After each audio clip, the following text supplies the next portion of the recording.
जय हिंद दोस्तों, मैं संदीप कुमार पटेल आप सभी को अपनी इजी मैथ्स 99 के यूट्यूब चैनल में स्वागत करते हैं और आशा रखते हैं आप लोग स्वस्थ होंगे, खुश होंगे, मस्त होंगे और अपनी पढ़ाई लिखाई बेहतर तरीके से कर रहे होंगे। दोस्तों, हम लोग पढ़ रहे हैं प्रॉफिट एंड लॉस, जिसमें हम लोगों ने काफ़ी क्वेश्चन के ऊपर प्रैक्टिस कर चुके हैं और जैसा कि हमने आपको बताया है कि प्रॉफिट एंड लॉस से संबंधित जितने भी टाइप्स के क्वेश्चन बन सकते हैं उतने टाइप्स के क्वेश्चन आपको ला करके पढ़ाएंगे और जो आपके परीक्षा के पॉइंट ऑफ व्यू से होगा।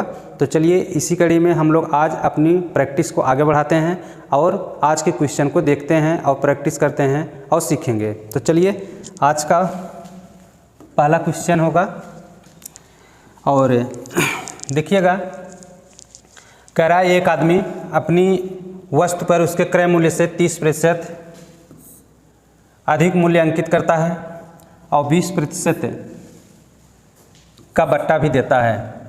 उसका लाभ या हानि प्रतिशत ज्ञात करें। तो देखिएगा, जैसे अगर इसके क्वेश्चन से पहले हम आपको समझाना चाहेंगे कि जैसे A अनुपाते B और अनुपाते C है। अगर 5 अनुपाते C का अनुपात हो 7 और 6 अनुपाते 4, तो पूछा जाए कि A अनुपाते B अनुपाते C का अनुपात क्या होगा। तो देखिएगा, इस प्रकार के क्वेश्चन को हल करने के लिए अब C का अनुपात है 7 और 6, तो C का अनुपात एक ही हो सकता है, या तो 7 हो या तो 6 हो। किसी भी का अनुपात 2 तो नहीं हो सकता है, जब भी अनुपात होगा 1 होगा। तो हम लोग सबसे पहले क्या करेंगे कि इसके अनुपात को बराबर करेंगे। तो इसके अनुपात को बराबर करने के लिए इसमें हम 6 से गुणा कर दें और इसमें 7 से, और जब इसमें यानी कि C वाले अनुपात में 6 का गुणा करेंगे तो यहाँ पर भी 6 का गुणा होगा और यहाँ पे अगर 7 का गुणा किए हैं तो यहाँ पर भी 7 का गुणा होगा।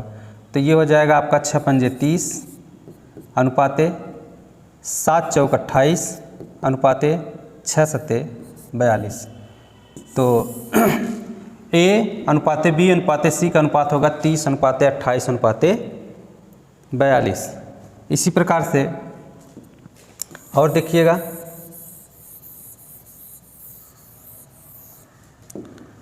से A अनुपाते B अनुपाते C और इसका अनुपात हो 4 अनुपाते 3 और 4 अनुपाते 6। तो यहाँ पे A अनुपाते B अनुपाते C का अनुपात अगर पूछा जाए तो हम देखेंगे 3, इसका अनुपात 3 भी है 4 भी है। तो किसी भी का अनुपात 2 नहीं हो सकता है, हमेशा एक ही होगा। तो इसको दोनों को हम बराबर करेंगे। तो यहाँ पे अगर हम 4 का गुणा कर दें और यहाँ पे 3 का गुणा कर दें तो ये हो जाएगा। और अगर देखिए यहाँ पे 4 का गुणा कर रहे हैं तो यहाँ पर भी 4 का होगा और यहाँ 3 कर रहे हैं तो यहाँ पर भी 3 का होगा। अब ये हो गया आपका 4 चौक 16, 6 तिरिक 18 और 4 तिहाई 12।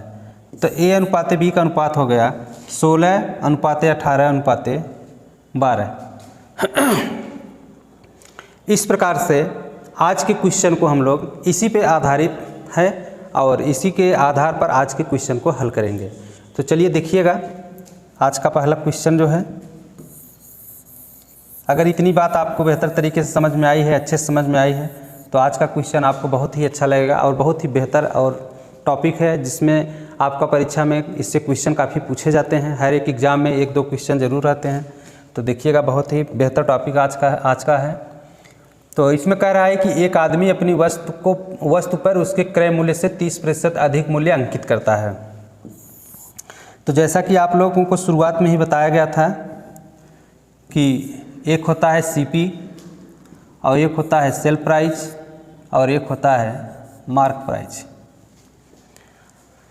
तो इसमें एक व्यक्ति है जो वस्तु पर उसके क्रय मूल्य से 30% अधिक मूल्य अंकित करता है। तो 30%, तो देखिएगा 30% को जब हम लोग फ्रैक्शन में बदलेंगे तो ये हो जाएगा 3/10। 3/10 वस्तु का जो क्रय मूल्य है वह 10 है कह रहा है कि वस्तु के क्रय मूल्य से, तो वस्तु का देखिए जो नीचे होता है वो सीपी होता है, इससे 30% अधिक, यानी 10 का 30% 3 होता है, तो 3 अधिक इसका मार्क प्राइस रखता है, तो ये मार्क प्राइस रखेगा 13। इस बात को तो आप बेहतर तरीके से समझ पा रहे होंगे, इस बात को समझने में कोई समस्या नहीं होनी चाहिए आपको, क्योंकि अंकित मूल्य जो है क्रय मूल्य से 30% अधिक रखता है, तो 10 का 30% 3 होता है, यानी अगर 10 रुपये में वह खरीदता है तो 3 की वृद्धि करके उसका अंकित मूल्य यानी मार्क प्राइस रखता है। आगे क्वेश्चन कह रहा है और 20% का बट्टा देता है, कह रहे हैं कि वस्तु पर 20% का छूट भी देता है, तो 20% बराबर 1/5, यानी कि अगर वस्तु पर 5 रुपये अंकित है तो वह 1 की छूट देता है और 4 रुपये में वस्तु को बेच देता है। तो देखिएगा CP अनुपाते SP अनुपाते MP, यानी कि क्रय मूल्य अनुपाते विक्रय मूल्य अनुपाते अंकित मूल्य। तो क्रय मूल्य 10 है और अंकित मूल्य 13 है, और दूसरा में कह रहा है कि जब वह 20% का छूट दे देता है, अंकित मूल्य अगर 5 होगा, अंकित मूल्य अगर 5 होगा तो 5 का 20% 1 होता है, तो 5 पे 1 की छूट दे देगा, तो 5 पे 1 की छूट होगा तो 4 रुपये में उस वस्तु को बेचेगा। तो यहाँ पे अब आप देख रहे होंगे कि जो अंकित मूल्य है इसका अनुपात 13 भी है 5 भी है, तो अनुपात 2 नहीं हो सकता है, अनुपात 1 ही होगा। तो अनुपात 1 करने के लिए हम इसके और इसके अनुपात को बराबर करेंगे, तो यहाँ पे 5 से गुणा कर दें और यहाँ पे 13 से। अब अगर यहाँ पे 5 से गुणा किए हैं तो यहाँ पर भी 5 का गुणा होगा, और यहाँ 13 से गुणा किए हैं तो यहाँ भी 13 का गुणा होगा, और ये हो जाएगा 5 दहा में 50 और 13 चौका 52 और 13 पचे 65। तो ये अनुपात होगा 50 अनुपाते 52 अनुपाते 65 का। अब कह रहे हैं कि उसका लाभ या हानि प्रतिशत ज्ञात कीजिए। तो देखिए किसी वस्तु को 50 रुपये में खरीदा जाता है और 52 रुपये में बेच दिया जाता है, तो 2 रुपये का प्रॉफिट होता है, और 2 का प्रॉफिट होता है 50 पर, तो 2/50, तो 2 1 का 2 और 25 दूना 50, तो 1/25, और 1/25 का मतलब होता है 4%। तो इस वस्तु पर 4% का प्रॉफिट होता है। तो मुझे पूरा आशा है कि आप लोगों को ये क्वेश्चन बहुत अच्छा तरीके से समझ में आया होगा। तो आप लोग इस क्वेश्चन को नोट करिए, नेक्स्ट क्वेश्चन को बताते हैं।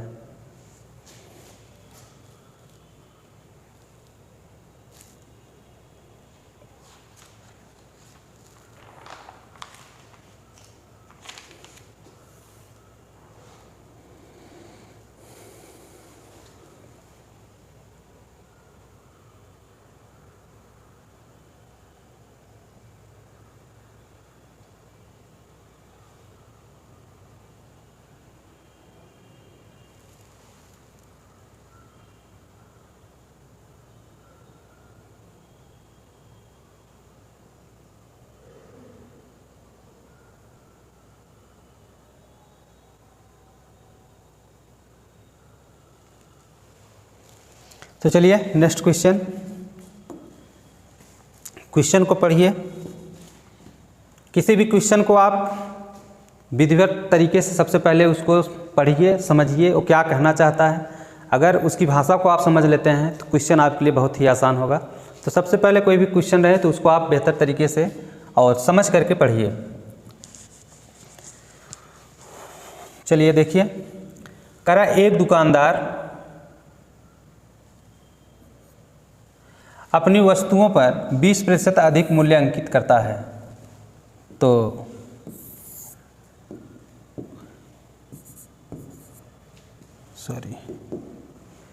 CP, SP और MP। एक दुकानदार है और वह अपनी वस्तु पर 20% अधिक मूल्य अंकित करता है। तो देखिएगा 20% बराबर 1/5 होता है। तो अगर वह क्रय मूल्य उसका 5 यूनिट का होता है तो वह इस पर 20% अधिक मूल्य अंकित करता है। तो देखिए 5 का 20% 1 होता है, यानी 1 बढ़ाकर अंकित करता है, तो अंकित मूल्य इसका 6 यूनिट होता है। आगे कह रहा है और फिर वह 25% छूट देता है।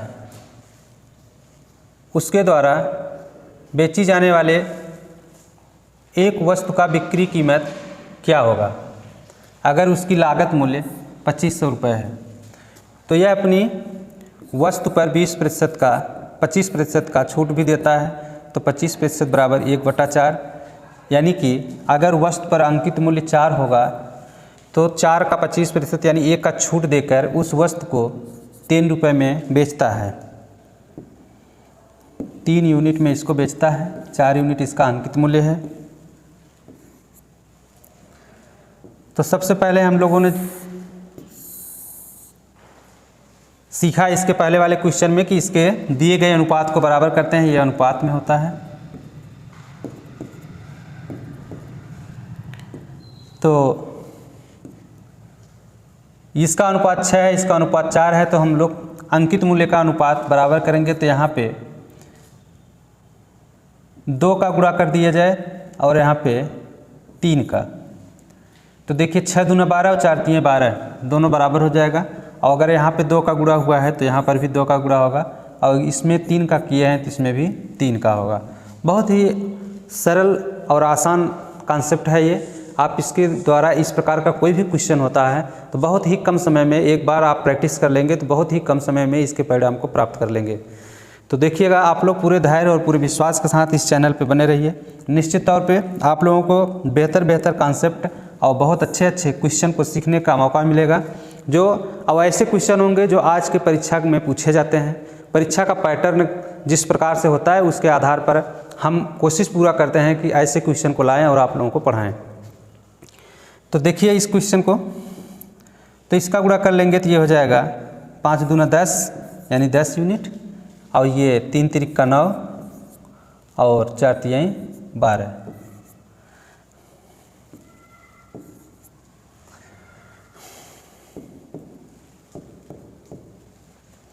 तो 10 यूनिट में खरीदता है, 9 में बेचता है और 12 इसका मूल्य अंकित करता है। कह रहा है क्वेश्चन, अगर उसकी लागत 2500 रुपये है, यानी 10 यूनिट बराबर 2500। देखिए 1 यूनिट बराबर होगा 2500 बटे 10 यानी 250। तो लागत मूल्य पूछ रहा है, सॉरी बिक्री कीमत क्या होगी, बिक्री कीमत क्या होगी इसी को पूछ रहा है। तो बिक्री कीमत इसका है 9 यूनिट। तो 1 यूनिट बराबर 250, तो 9 यूनिट बराबर 250 गुणे 9। तो 0 और 9 पचे 45 के 5 और 9 दूना 18 4 22, 2250।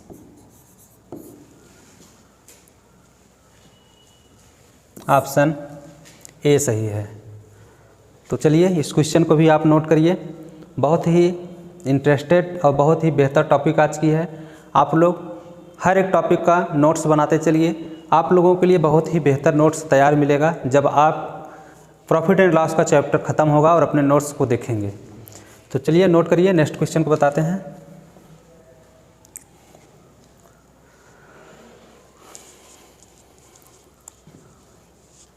चलिए दोस्तों नेक्स्ट क्वेश्चन को देखा जाए।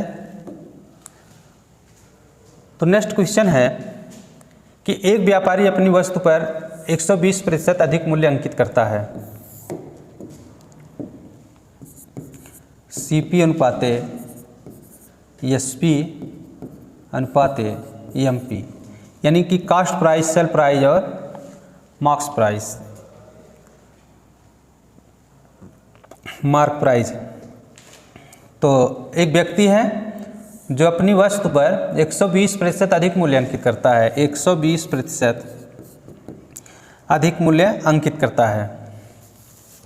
तो 120% बराबर, देखिए 120% जिसके साथ लगाओ उसके बट्टे 100 कर लेंगे, तो 0 से 0 कैंसिल और 2 छंग 12 और 2 पचे 10, तो ये हो जाएगा आपका 6/5।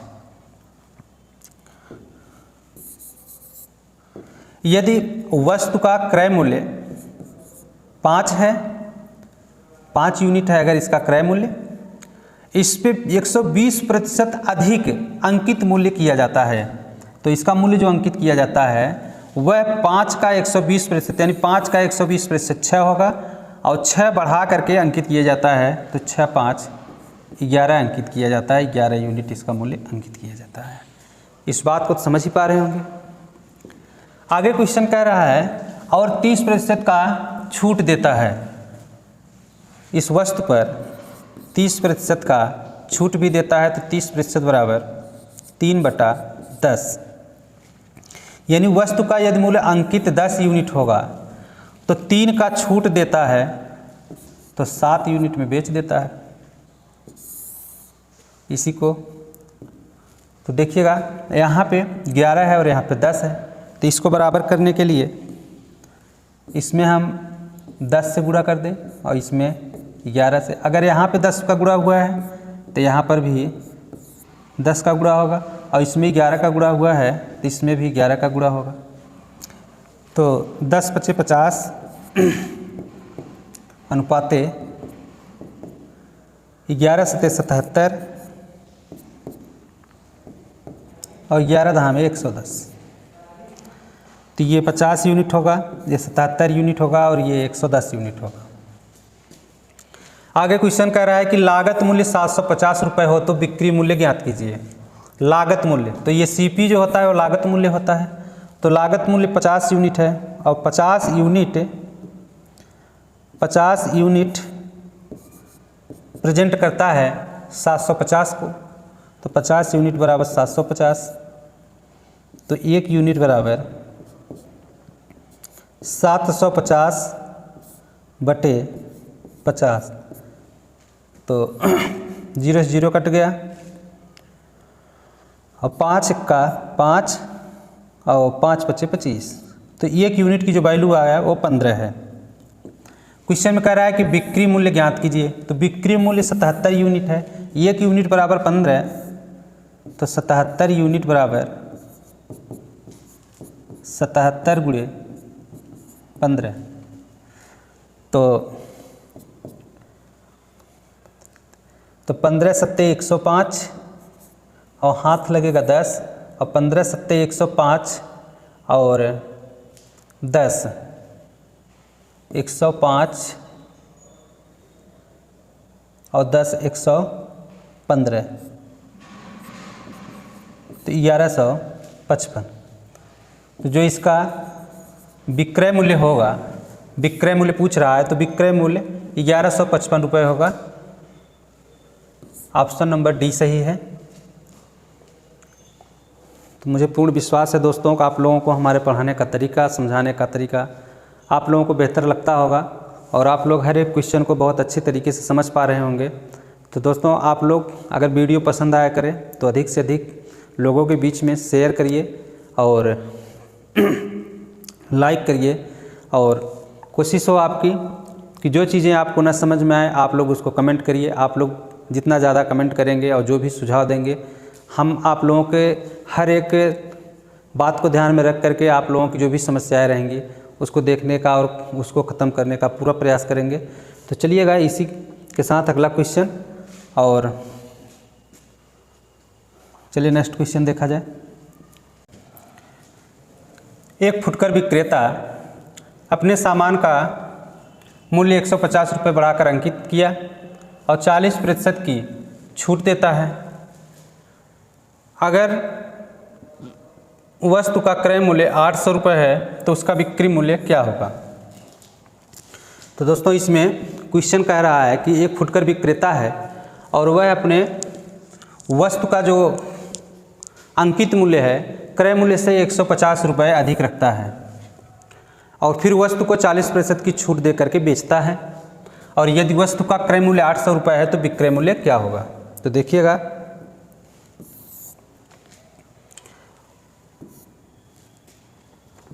CP अनुपाते SP अनुपाते MP, यानी कि कास्ट प्राइस, सेल प्राइस और मार्क प्राइस। तो कास्ट प्राइस जितना भी है उससे 150% अधिक अंकित मूल्य वह अपनी वस्तु पर अंकित करता है। तो 150%, तो 150% बराबर 3/2।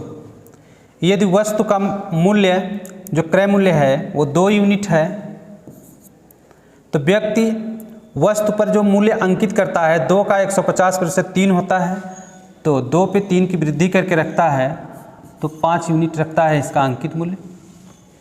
और वस्तु पे 40% की छूट देता है, तो 40% बराबर 2/5। तो अगर वस्तु पर 5 यूनिट मूल्य अंकित है तो 2 यूनिट का वह छूट दे देता है और सेल करता है 3 यूनिट में। तो देखिएगा यहाँ पे जो मार्क प्राइस है वो 5 यूनिट यहाँ भी है, 5 यूनिट यहाँ है, तो इसको बराबर करने की कोई आवश्यकता नहीं है। तो जो इसका अनुपात होगा वह 2 यूनिट अनुपाते 3 यूनिट और अनुपाते 5 यूनिट का होगा। कह रहे हैं कि यदि क्रय मूल्य 800 रुपये है, क्रय मूल्य यानी कि कास्ट प्राइस है 2 यूनिट और 2 यूनिट प्रेजेंट करता है 800 को। तो यदि 2 यूनिट बराबर 800 रुपये, तो 1 यूनिट बराबर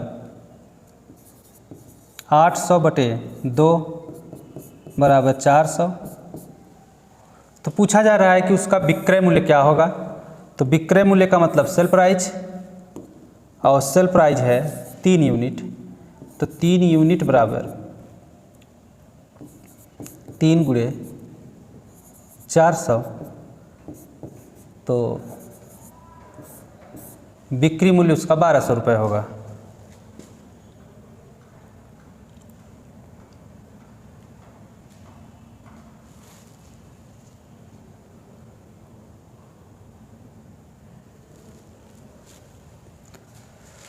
ऑप्शन मिसप्रिंट है, तो इसका जो बिक्री मूल्य होगा वो 1200 रुपये होगा। ये एग्जैक्ट आंसर है, नोट कर लीजिए आप लोग।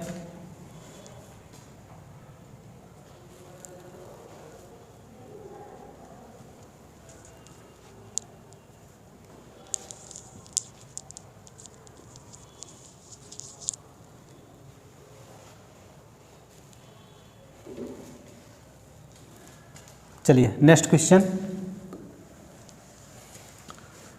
नेक्स्ट क्वेश्चन कह रहा है कि किसी वस्तु का क्रय मूल्य X रुपये है और उसका 100% बढ़ाकर मूल्य अंकित किया गया है। 20% छूट देने के बाद वस्तु को 1200 रुपये में बेचा गया। X का मान ज्ञात कीजिए।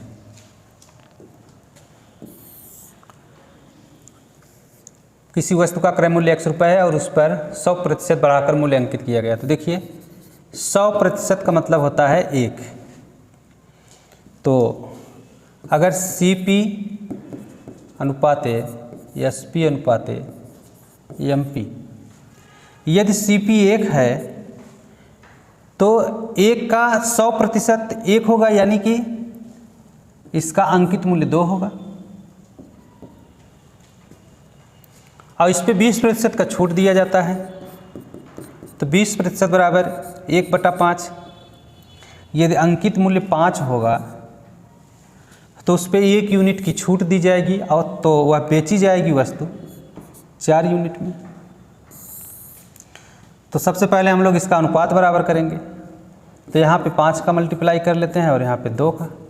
यहाँ पे 5 का हुआ है तो यहाँ पर भी 5 का होगा, और यहाँ 2 का हुआ है तो यहाँ पर भी 2 का होगा।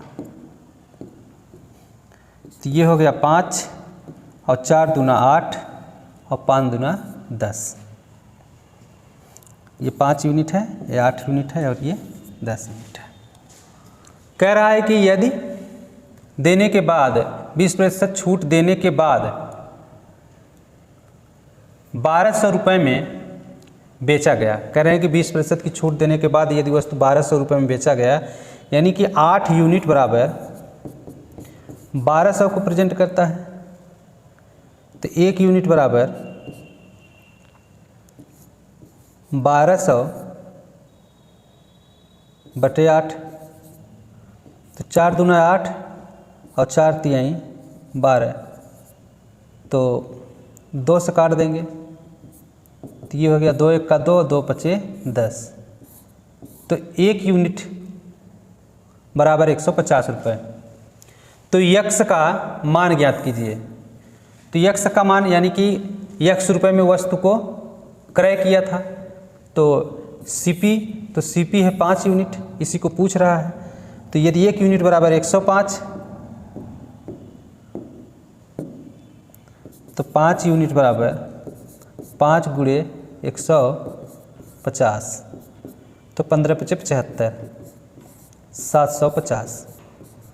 तो जो यक्स की वैल्यू होगी, जो यक्स का वैल्यू होगा वह 750 रुपये होगा। ऑप्शन नंबर बी सही है, नोट कर लीजिए आप लोग।